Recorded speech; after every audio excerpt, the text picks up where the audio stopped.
À moins que demain le Luxembourg se décide à bombarder la Slovénie, tout le monde s'en fiche grosso modo un peu. Et c'est là qu'on m'a fait remarquer que j'exagérais et qu'on en parlait quand même assez régulièrement. C'est vrai, c'est vrai. Dès qu'il s'agit d'économie, là, l'Europe est en première ligne, au cœur des discussions. Dès qu'il y a une crise, allez hop, on remet l'Europe en tête des débats. Si bien qu'au final, on a quand même tendance à l'associer un peu au cataclysme qui nous tombe régulièrement sur le coin du nez et passant à l'associer, à l'affubler des pires mots du millénaire. Technocratie, bureaucratie, lenteur administrative, pourvoyeuse de taxes en tout genre.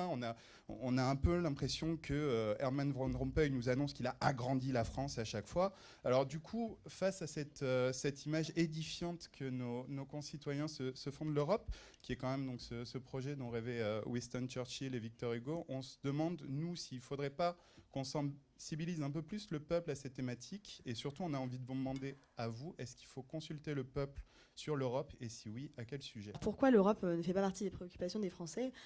Parce que tout simplement, elle ne s'adresse pas au peuple, quoi. Donc clairement, à un moment donné, quand on vit dans une Europe où on met en concurrence les personnes, où on met en concurrence les services publics, et où on met tout le monde en concurrence, au bout d'un moment, les gens s'en détournent et effectivement, commence à avoir une image très très négative de ce beau projet. Pourtant, moi, je suis une Européenne convaincue, même si je me sens de plus en plus détachée de l'Europe dans la manière dont elle se construit aujourd'hui.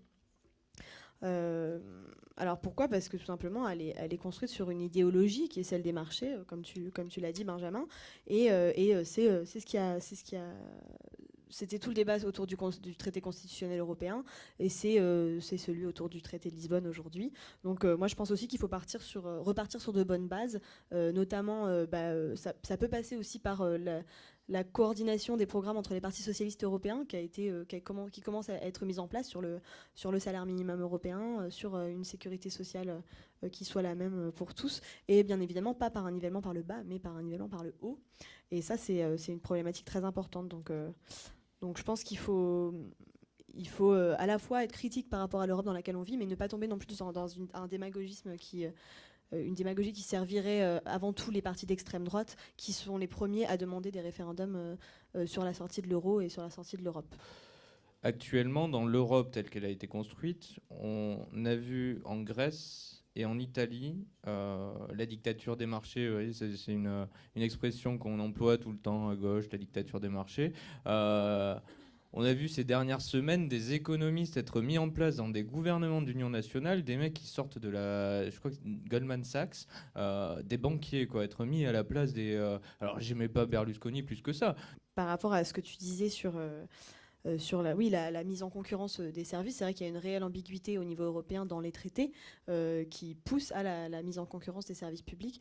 Et donc oui, il y a un nivellement par le bas et c'est ce qu'il nous faut combattre. Mais c'est pas une fatalité. L'Europe a été construite comme ça, dans cette logique-là dès le départ, mais on peut toujours la changer. Et ça passe par la démocratisation de l'Europe, parce qu'il ne faut pas oublier que c'est une institution qui n'est pas démocratique et que le Parlement européen, qui est la seule institution européenne qui est élu de manière démocratique et de manière fédérale, a beaucoup moins de pouvoir que le Conseil européen. Donc voilà.